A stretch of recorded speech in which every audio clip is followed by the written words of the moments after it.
quando eu estava em Portugal, que eu estava no processo de recuperar da lesão. Eu lembro que a gente fez uma campanha lá na igreja e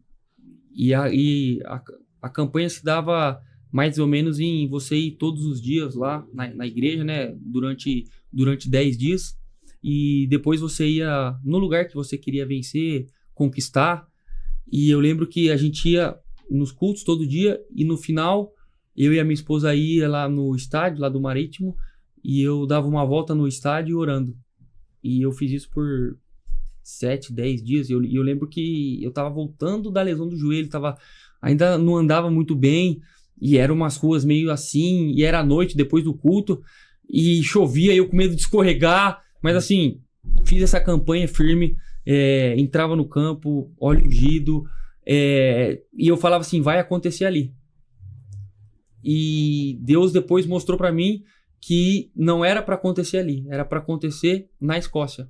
Então, assim, tudo que eu plantei ali, que eu esperava que acontecesse ali, Deus me deu a colheita ali na frente, entendeu? Então, assim, foi no tempo de Deus e foi maravilhoso, porque como a gente compartilhou aqui, lá na Escócia eu tive um ano maravilhoso, excepcional, com muitos prêmios, com muitas conquistas. Então, assim, a palavra da semeadura é forte. Uhum. Você planta, você colhe mesmo. E eu falo, né, pros amigos e até para quem tá acompanhando, né, que isso serve tanto pro bem quanto pro mal, né? Porque às vezes a gente fala sobre isso e a gente só olha pra parte boa, assim, mas a gente tem que tomar cuidado, né? Porque se você fizer o mal, você vai colher o mal também. Isso eu não tenho dúvida. Então, assim, tudo a minha fé, tudo que eu plantei, tudo que eu fiz ali, eu fui colhendo ao longo do tempo ali. E quando eu chego na Escócia, que eu piso no campo, eu sinto que Deus estava começando a me dar colheita naquele momento, que era o tempo de eu colher todo aquele processo que eu fiz em Portugal, que não foi fácil, que foi difícil, que muitos acharam que eu não ia conseguir nem continuar a jogar bola, que eu ia ter que dar 10 passos atrás, como eu ouvi na época, entendeu? Muita gente olhando para mim como, poxa, que coitadinho.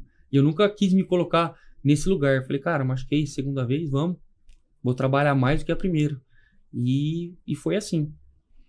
Você viveu no processo com uns 10 anos ali, desde de Portugal, até chegar na Escócia, uns 10 anos ou não? Pessoal, se inscreva no canal, ativa o sininho aí no YouTube e não perca, vai ter várias atualizações. Obrigado.